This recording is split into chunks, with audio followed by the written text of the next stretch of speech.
ಕಾಂಗ್ರೆಸ್ ಮತ್ತು ಬಿಜೆಪಿ ನಡುವೆ ಮೆಟ್ರೋ ದರ ಏರಿಕೆ ಫೈಟ್ ಜೋರಾಗಿ ನಡೀತಾ ಇದೆ. ಮೆಟ್ರೋ ದರ ಏರಿಕೆಗೆ ಕಾರಣ ಕೇಂದ್ರನ ರಾಜ್ಯನ ಹೇಳ್ರಪ್ಪ. ಮೆಟ್ರೋದಲ್ಲಿ ಟಿಕೆಟ್ ದರ ಜಾಸ್ತಿ ಆಗಿರುವುದಕ್ಕೆ ರಾಜ್ಯ ಸರ್ಕಾರ ಕಾರಣನ ಕೇಂದ್ರ ಸರ್ಕಾರ ಕಾರಣ ಸ್ವಲ್ಪ ಹೇಳ್ತೀರಾ? ಮೆಟ್ರೋ ಟಿಕೆಟ್ ದರ ಏರಿಕೆಗೆ ರಾಜ್ಯ ಸರ್ಕಾರ ಯಾವುದೇ ಕಾರಣಕ್ಕೂ ಹೊಣೆ ಆಗೋದೇ ಇಲ್ಲ. ಇದು ಕೇಂದ್ರ ಸರ್ಕಾರದ ಹೊಣೆ ಅಂತೇಳಿ ಪ್ರಿಯಾಂಕ್ ಖರ್ಗೆ ಮಾತಾಡಿದ್ದಾರೆ. ಕೇಂದ್ರ ಸರ್ಕಾರದ ಹೊಣೆ, ಕೇಂದ್ರನೇ ಡಿಸೈಡ್ ಮಾಡುತ್ತೆ ಮೆಟ್ರೋ ದರವನ್ನು, ರಾಜ್ಯಕ್ಕೂ ಇದಕ್ಕೂ ಸಂಬಂಧನೇ ಬರಲ್ಲ. KSRTC ಬಸ್ ಟಿಕೆಟ್ ದರ ಏರಿಸ್ಬಿಟ್ಟಾಗ ಜೋರಾಗಿ BJP ಪ್ರತಿಭಟನೆ ಮಾಡಿಬಿಟ್ಟಿದ್ರು. ನರೇಂದ್ರ ಮೋದಿ ಅವರ ಪರವಾಗಿ BJPಯವರು ಕ್ಷಮೆ ಕೇಳಲಿ. ಈಗ ದೆಹಲಿ ಎಲೆಕ್ಷನ್ ಮುಗಿದಿದೆ. ಈಗ ಒಂದು ಕಡೆ ಆಗ್ತಿದ್ದಂತೆ ಏನು ವಿಷಯ ಬಂತು ಅಂತ ಹೇಳಿದ್ರೆ ಮೆಟ್ರೋ ಟಿಕೆಟ್ ದರ 50% ಜಾಸ್ತಿ ಅಂತ ಬಂತು. ಈ ವಿಚಾರದಲ್ಲಿ ಮೆಟ್ರೋ ಟಿಕೆಟ್ ದರ ಏರಿಕೆಗೂ ರಾಜ್ಯ ಸರ್ಕಾರಕ್ಕೂ ಸಂಬಂಧ ಇರಲ್ಲ, ಕೇಂದ್ರಕ್ಕೆ ಸಂಬಂಧ ಬರುತ್ತೆ. ನಾವು KSRTC ರೇಟನ್ನು ಸ್ವಲ್ಪ ಜಾಸ್ತಿ ಮಾಡಿದ ತಕ್ಷಣ ಇದೇ BJPಯವರು ಪ್ರತಿಭಟನೆ ಮಾಡಿಬಿಟ್ರು. ಈಗ ಅವರೇ ಬಂದು ಕ್ಷಮೆ ಕೇಳಲಿ. ಬೇಕಿದ್ರೆ ನಾವೇ BJPಯವ್ರಿಗೆ ಗುಲಾಬಿ ಹೂ ಕೊಡ್ತೀವಿ. ಮೋದಿ ಪರವಾಗಿ ಈಗ ಗುಲಾಬಿ ಹೂ ಕೊಟ್ಟುಬಿಟ್ಟು ಇವ್ರು ಕ್ಷಮೆ ಕೇಳಲ್ವಾ? BJPಯವರ ವಿರುದ್ಧವಾಗಿ ಪ್ರಿಯಾಂಕ್ ಖರ್ಗೆ ಲೇವಡಿ ಮಾಡಿದ್ದಾರೆ. ನೋಡಿ, ಮೊದಲನೇದಾಗಿ ಮೆಟ್ರೋ ದರ ಏರಿಕೆ ರಾಜ್ಯ ಸರ್ಕಾರದ ಹೊಣೆ ಅಲ್ಲ. ಅದಕ್ಕೆ ಫೇರ್ ಫಿಕ್ಸೇಷನ್ ಕಮಿಟಿ ಅಂತ ಗೌರ್ಮೆಂಟ್ ಆಫ್ ಇಂಡಿಯಾ ಆ್ಯಕ್ಟಲ್ಲಿ ಇದೆ. ಇದಕ್ಕೆ ಏನಿದ್ರು ಕೂಡ ಕೇಂದ್ರ ಸರ್ಕಾರ ಜವಾಬ್ದಾರಿ. ತಮಗೆ ನೆನಪಿದ್ರೆ PC ಮೋಹನ್ ಅವರು ಮತ್ತು ತೇಜಸ್ವಿ ಸೂರ್ಯ ಅವರು ಜನವರಿ ಎಂಡ್ನಲ್ಲಿ ನಾವು ಮೋದಿ ಸರ್ಕಾರಕ್ಕೆ ಮನವಿ ಮಾಡಿಕೊಂಡಿದ್ದೇವೆ. ಇದು ಏನೋ ಈ ದರ ಏರಿಕೆಯನ್ನು ನಾವು ಮುಂದೆ ಹಾಕಲಿಕ್ಕೆ ನಾವು ಮನವಿ ಮಾಡಿಕೊಂಡಿದ್ದೆ. ಅದು ಶಿಫಾರಸನ್ನು ಒಪ್ಪಿದ್ದಾರೆ ಅಂದ್ಬಿಟ್ಟು ಧನ್ಯವಾದ ಅಂತ ಹೇಳಿರ್ಲಿಲ್ವೇನ್ರಿ? ತಾತ್ಕಾಲಿಕವಾಗಿ ಮುಂದೆ ಹಾಕಿದ್ದಕ್ಕೆ ಧನ್ಯವಾದ ಅಂತ ಹೇಳಿದ್ರು. ಈಗ ಏರಿಸಲಿಕ್ಕೆ ಅದು ಯಾರ ಜವಾಬ್ದಾರಿ? ಅವಾಗ ಮೋದಿ ಸರ್ಕಾರದ ಹೆಸರು, ಇವಾಗ ನಮ್ಮ ಹೆಸರು. ಅದೇ ನ್ಯಾಯ? ಮೊನ್ನೆ ಇಲ್ಲಿ ನಾವು BMTC ಮತ್ತು KSRTC ದರ ಹೆಚ್ಚಳ ಮಾಡಿದಾಗ ಎಲ್ಲರಿಗೂ ಗುಲಾಬಿ ಹೂವು ಕೊಟ್ಟು ಕ್ಷಮೆ ಕೇಳಿದ್ರಲ್ಲ, ನಾರಾಯಣ ಸ್ವಾಮಿ ಚೆಲುವಾದಿ ಅವರು ಮತ್ತು ಅಶೋಕ್ ಅವರು. ನಾನು ಅವರಿಗೆ ಆಗ್ರಹಿಸ್ತಾ ಇದ್ದೀನಿ ತಮ್ಮ ಮುಖಾಂತರ, ದಯವಿಟ್ಟು ಮೆಟ್ರೋ ಸ್ಟೇಷನಿಗೆ ಹೋಗಿ ಮೋದಿಯವ್ರ ಪರವಾಗಿ ತಾವು ಕ್ಷಮೆಯನ್ನು ಕೇಳಿ. ಎಲ್ಲರಿಗೂ ಕೂಡ ಗುಲಾಬಿ ಹೂವು ಕೊಟ್ಬಿಟ್ಟು ನಮ್ಮಿಂದ ತಪ್ಪಾಗಿದೆ ಅಂತ ಕೊಡಿ. ಮೊನ್ನೆ ಮಾಡಿದ್ರಲ್ಲ KSRTCನಲ್ಲಿ ಬಸ್ ನಿಲ್ದಾಣದಲ್ಲಿ ಮಾಡಿದ್ದನ್ನ ಇವಾಗ ಮೆಟ್ರೋ ನಿಲ್ದಾಣದಲ್ಲಿ ಮಾಡಿ ಅಂತ ನಾನು ಆಗ್ರಹಿಸ್ತಾ ಇದ್ದೀನಿ. ಯಾರಿಗೆ ಮನವಿ ಕೊಡ್ತಾರಂತೆ? ಗುಲಾಬಿ ಹೂವು ಬೇಕಾದ್ರೆ ನಾವೇ ಖರೀದಿ ಮಾಡಿ ಕೊಡ್ಸೋಣಂತೆ. ಪರಿಷ್ಕೃತ ದರ ಹೇಗಿರುತ್ತಪ್ಪ? 0 ಇಂದ 2 ಕಿಲೋಮೀಟ್ರು ನೀವು ಒಂದು ಕಡೆ ಹತ್ಬಿಟ್ಟು, ಒಂದು ಮೆಟ್ರೋ ಹತ್ಬಿಟ್ಟು 2 ಕಿಲೋಮೀಟ್ರ್ ದೂರ ಪ್ರಯಾಣ ಮಾಡಿದ್ರೆ 10 ರೂಪಾಯಿ ಜಾಸ್ತಿ ಮಾಡಿದ್ದಾರೆ. ಅಲ್ಲಿಗೆ ಜಾಸ್ತಿ ಮಾಡಿರೋದೇ 10 ರೂಪಾಯಿ ಅಂತ. 2 ರಿಂದ 4 ಕಿಲೋಮೀಟ್ರು 20 ರೂಪಾಯಿ ಜಾಸ್ತಿ ಆಗುತ್ತೆ ನಿಮಗೆ. ಇಲ್ಲಿವರೆಗೂ ನೀವೇನು ಕೊಡ್ತಾ ಇದ್ರು ಅದಕ್ಕಿಂತ 20 ರೂಪಾಯಿ ಜಾಸ್ತಿ ಕೊಡಬೇಕು. 4 ಕಿಲೋಮೀಟ್ರಿಂದ 6 ಕಿಲೋಮೀಟ್ರ್ ದೂರ ನೀವು ಹೋದ್ರಿ, ಆವಾಗ ಅದಕ್ಕೆ 30 ರೂಪಾಯಿ. ಇಲ್ಲಿವರೆಗೆ ನೀವು 20 ಕೊಡ್ತಿದ್ರು, 30 40 ಕೊಡ್ತಿದ್ರು, ಅದರ ಮೇಲೆ 30 ರೂಪಾಯಿ ಕೊಡಬೇಕಾಗತ್ತೆ ಅಂತ.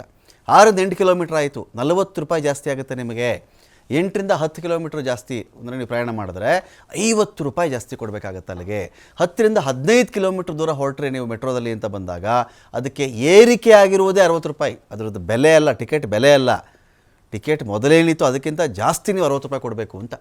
15 ರಿಂದ 20 ಕಿಲೋಮೀಟ್ರ್ ಆದರೆ 70 ರೂಪಾಯಿ ಜಾಸ್ತಿ ಕೊಡಬೇಕು. 20 ರಿಂದ 25 ಕಿಲೋಮೀಟ್ರಿಗೆ 80 ರೂಪಾಯಿ. 25 ರಿಂದ 30 ಕಿಲೋಮೀಟ್ರ್ ಪ್ರಯಾಣಕ್ಕೆ 90 ರೂಪಾಯಿಗಳನ್ನು ಏರಿಕೆ ಮಾಡಿದ್ದಾರೆ. 30 ಕಿಲೋಮೀಟ್ರಿಗಿಂತ ಹೆಚ್ಚಿನ ಪ್ರಯಾಣಕ್ಕೆ ಟಿಕೆಟ್ ದರ ಜಾಸ್ತಿ ಆಗಿರೋದು 90 ರೂಪಾಯಿ. ಡೈಲಿ ಪಾಸ್ 300 ರೂಪಾಯಿ, 3 ದಿನದ ಪಾಸ್ 600 ರೂಪಾಯಿ. ಸ್ಮಾರ್ಟ್ ಕಾರ್ಡಲ್ಲಿ ಮಿನಿಮಮ್ 90 ರೂಪಾಯಿ ಬ್ಯಾಲೆನ್ಸ್ ಇಟ್ಕೊಳ್ಳೇಬೇಕಾಗತ್ತೆ. ಭಾನುವಾರ ರಾಷ್ಟ್ರ ರಜಾ ದಿನಗಳಲ್ಲಿ ಸ್ಮಾರ್ಟ್ ಕಾರ್ಡ್ಗೆ 10% ಮಾತ್ರ ರಿಯಾಯಿತಿ ಇರುತ್ತೆ ಇಲ್ಲಿ. ಗಣೇಶ್ ಯಾವ ಥರ ಆಗಿದೆ ಇದೀಗ? ಅಂದರೆ ಇಲ್ಲಿಯವರೆಗೂ ಇದ್ದಂಥ ಮೆಟ್ರೋ ಪ್ರಯಾಣ ದರ ಹೇಗಿತ್ತು, ಈಗ ಅದು ಎಷ್ಟು ಜಾಸ್ತಿ ಆಗಿದೆ, ಜನ ಇದಕ್ಕೆ ಏನು ಹೇಳ್ತಾ ಇದ್ದಾರೆ ಅಂತ, ಅದಕ್ಕೆ ಅಡ್ಜಸ್ಟ್ ಆಗಿಬಿಟ್ಟಿದ್ದಾರೆ ಜನ, ಆಯಿತು ಪರವಾಗಿಲ್ಲ ಮಾಡಲಿ ಅಂತ ಏನಾದರೂ ಹೇಳಿದ್ದಾರಾ ಅಥವಾ ಬೇರೆ ಮಾತು ಬರ್ತಾ ಇದ್ದೆ ಜನಗಳ ಕಡೆಯಿಂದ ಅಂತ? ರಮಕಾಂತ್, ಮುಖ್ಯವಾಗಿ ನಿನ್ನೆಯಿಂದ ನಮ್ಮ ಮೆಟ್ರೋದ ಪರಿಷ್ಕೃತ ದರ ಜಾರಿಯಾಗಿರುವಂಥದ್ದು. ಮುಖ್ಯವಾಗಿ ಕಳೆದ 8 ವರ್ಷಗಳ ನಂತರ ಈಗ BMRCL ದರವನ್ನು ಪರಿಷ್ಕರಣೆ ಮಾಡಿದೆ. ಅದು ಯಾವ ಮಾನದಂಡವನ್ನು ಯಾವ ಅನಾಲಿಸಿಸ್ ಆಧಾರದ ಮೇಲೆ ಮಾಡ್ತಾ ಅನ್ನೋದು ಕೂಡ ಇನ್ನೂ ಆ ನಿಗಮ ಅಥವಾ BMRCL ಅಧಿಕಾರಿಗಳಿಂದ ಮಾಹಿತಿ ಬಂದಿಲ್ಲ. ಆದರೆ 46-47% ದರ ಏರಿಕೆ ಆಗಿರುವಂಥ ಜನರು ಒಂದು ರೀತಿಯಲ್ಲಿ ಆಕ್ರೋಶವನ್ನು ವ್ಯಕ್ತಪಡಿಸ್ತಿದ್ದಾರೆ. ನಾವು ಯಾವ ಪುರುಷಾರ್ಥಕ್ಕೆ, ಯಾವ ಪುಣ್ಯಕ್ಕೆ ನಾವು ನಮ್ಮ ಮೆಟ್ರೋವನ್ನು ಬಳಸಬೇಕು? ಜನ ನಮ್ಮ ಮೆಟ್ರೋಗೆ ಅಡಿಕ್ಟ್ ಆಗ್ತಿದ್ದಾರೆ ಅಂತ ಸಂದರ್ಭದಲ್ಲಿ ಈ ಥರದ 47-46% ಏರಿಕೆ ಮಾಡಿದ್ರೆ ನಾವು ಹೇಗೆ ಪ್ರಯಾಣ ಮಾಡಬೇಕು, ಅದರ ಬದಲಾಗಿ ನಾವು ನಮ್ಮ ಓನ್ ವೆಹಿಕಲನ್ನೇ ನಾವು ಬಳಸ್ಬೋದಲ್ಲ ಅನ್ನುವಂಥ ಅಭಿಪ್ರಾಯಗಳು ನಾವು ಜನರನ್ನು ಮಾತನಾಡಿಸೋಂಥ ಸಂದರ್ಭದಲ್ಲಿ ಆ ಒಂದು ಅಭಿಪ್ರಾಯ ಬರ್ತಾ ಇದೆ. ಅಲ್ಲದೆ BMRCLಗೆ ಸಾಕಷ್ಟು ಹಿಡಿಶಾಪವನ್ನು ಅಥವಾ ಆಕ್ರೋಶವನ್ನು ಕೂಡ ಪ್ರಯಾಣಿಕರು ವ್ಯಕ್ತಪಡಿಸ್ತಿದ್ದಾರೆ. ಈಗಿನ ರೇಟಿನ ದರವನ್ನು ನಾವು ಹೇಳಿದಾಗೇ F1 ಇಂದ F10 ಅಂತಂದರೆ ಫೀಡರ್ 1 ಇಂದ ಫೀಡರ್ 10ವರೆಗೆ ಕ್ಯಾಲ್ಕುಲೇಟನ್ನು ಮಾಡಲಾಗುತ್ತೆ. ಫೀಡರ್ 1 ಅಂತಂದರೆ 0.2 ಇಂದ 2 ಕಿಲೋಮೀಟರ್, ಹಾಗೆಯೇ ಫೀಡರ್ 2 ಅಂತಂದರೆ 2 ಕಿಲೋಮೀಟರಿಂದ 4 ಕಿಲೋಮೀಟರ್ ಆಗುತ್ತೆ. ಹಾಗೆಯೇ ಫೀಡರ್ 10 ಅಂದರೆ 30 ಕಿಲೋಮೀಟರ್ಗಿಂತ ಮೇಲ್ಪಟ್ಟು ಅಂತಂದರೆ ಸರಿಸುಮಾರು ಫೀಡರ್ 10ಗೆ 90 ರೂಪಾಯಿ ಮೇಲ್ಪಟ್ಟು ದರ ಪರಿಷ್ಕರಣೆ ಆಗುತ್ತೆ. ಹಾಗಾಗಿ ಪ್ರತಿ ಒಂದು ಕಿಲೋಮೀಟರಿಗೆ 10 ರೂಪಾಯಿ ದರವನ್ನು ಏರಿಕೆ ಮಾಡ್ತಾ ಇದ್ರೆ ಅದು 10 ರೂಪಾಯಿಂದ 20 ರೂಪಾಯಿ ಆಗುತ್ತೆ, 20 ರೂಪಾಯಿಂದ 60 ರೂಪಾಯಿ ಆಗುತ್ತೆ, 60 ರೂಪಾಯಿಂದ 90 ರೂಪಾಯಿಗೆ ಹೋಗುತ್ತೆ. ಹಾಗಾಗಿ ಈ ನಾರ್ಮಲ್ ವೆಹಿಕಲಿಗೆ ಏನು ಬೇಕು, 2 ವೀಲರ್ ಆಗಲಿ 4 ವೀಲರ್ ಆಗಲಿ ಅದಕ್ಕೆ ಸಮನಾಗಿ ಮೆಟ್ರೋ ಪ್ರಯಾಣ ದರ ಇರುವಂಥದ್ದು. ನಮಗೆ ಯಾವ ರೀತಿ ಖರ್ಚಿನ ವೆಚ್ಚದಲ್ಲಿ ನಮಗೆ ಸೇಮ್ ಆಗುತ್ತಲ್ವ, ನಮಗೆ ಟೈಮ್ ಉಳಿತಾಯ ಆಗುತ್ತೆ ಹೊರತಾಗಿ ಮೆಟ್ರೋಗೂ ನಮ್ಮ ಓನ್ ವೆಹಿಕಲ್ ಬಳಸೋಕ್ಕೂ ಯಾವುದೇ ರೀತಿ ವ್ಯತ್ಯಾಸ ಆಗಲ್ಲ ಅನ್ನೋ ಅಭಿಪ್ರಾಯ ಸಾರ್ವಜನಿಕ ವಲಯದಿಂದ ಬರ್ತಾ ಇರುವಂಥದ್ದು. ಹಾಗಾಗಿ ಇದನ್ನು ಮತ್ತೆ ಪರಿಷ್ಕರಣೆ ಮತ್ತು ಈಗ ಅಂತ ದರವನ್ನು ಇಳಿಕೆ ಮಾಡುವಂಥ ಪ್ರಕ್ರಿಯೆಗೆ BMRCL ಮುಂದಾಗತ್ತಾ ಅನ್ನುವಂಥದ್ದು ಕೂಡ ಇರುವಂಥದ್ದು. ಹಿಂದೆ ಕಳೆದ ಜನವರಿ ಸಂದರ್ಭದಲ್ಲಿ ಅಂದರೆ ಸಾರಿಗೆ ಬಸ್ ದರವನ್ನು ಕೂಡ 15% ಏರಿಕೆಯನ್ನು ರಾಜ್ಯ ಕಾಂಗ್ರೆಸ್ ಸರ್ಕಾರ ಮಾಡಿತ್ತು. ಆ ಸಂದರ್ಭದಲ್ಲಿ ವಿಪಕ್ಷಗಳು ಕೂಡ ಸಾಕಷ್ಟು ಅಸಮಾಧಾನವನ್ನು ವ್ಯಕ್ತಪಡಿಸಿದ್ರು. ಬಸ್ಗಳಲ್ಲಿ ಗುಲಾಬಿಯನ್ನು ಇಟ್ಟು ಪ್ರಯಾಣಿಕರಿಗೆ ಕ್ಷಮೆಯನ್ನು ಕೋರಿದ್ರು.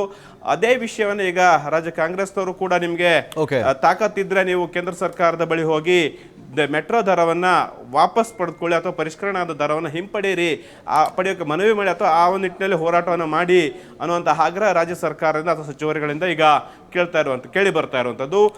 ಮುಖ್ಯವಾಗಿ ಪ್ರಯಾಣಿಕರ ಅಭಿಪ್ರಾಯ ನಾವು ಅಂದ್ಕೊಂಡಾಗ ಅಥವಾ ನಾವು ಕೇಳಿದಾಗ ನಾನು ಮೊದಲೇ ಹೇಳಿದಾಗೇ ಈ ಒಂದು BMRCLನ ಪರಿಷ್ಕೃತ ದರ ಏರಿಕೆ ಇದೆ, ಅದು ಜನರ ಅಭಿಪ್ರಾಯನ ಪಡೆಯದೇ ಆಗಿದೆ ಅನ್ನುವಂತಹ ಆಗ್ರಹಗಳು ಇರುವಂಥದ್ದು. ಯಾಕೆಂದರೆ ಯಾವ ಖರ್ಚು ವೆಚ್ಚಗಳಿದೆ, ಎಷ್ಟು ಖರ್ಚು ವೆಚ್ಚಗಳಾಗತ್ತೆ ಅನ್ನೋದನ್ನ ಸರಿಯಾಗಿ ಪರಿಶೀಲನೆ ಮಾಡದೇನೆ, ಅಧ್ಯಯನ ಮಾಡದೇನೆ ಏಕಾಏಕಿ 46-47% ದರವನ್ನು BMRCL ಏರಿಕೆ ಮಾಡ್ತಾ ಅನ್ನುವಂಥದ್ದು. ಈ ಹಿಂದೆ ನಾವು ಕೂಡ ವರದಿಯನ್ನು ಮಾಡಿದ್ದೇನಂತಿದ್ರೆ BMRCL ನೌಕರ ಸಂಘ ನೇರವಾಗಿ BMRCL MD ಅವರಿಗೆ ಪತ್ರವನ್ನು ಬರೆದಿದ್ರು.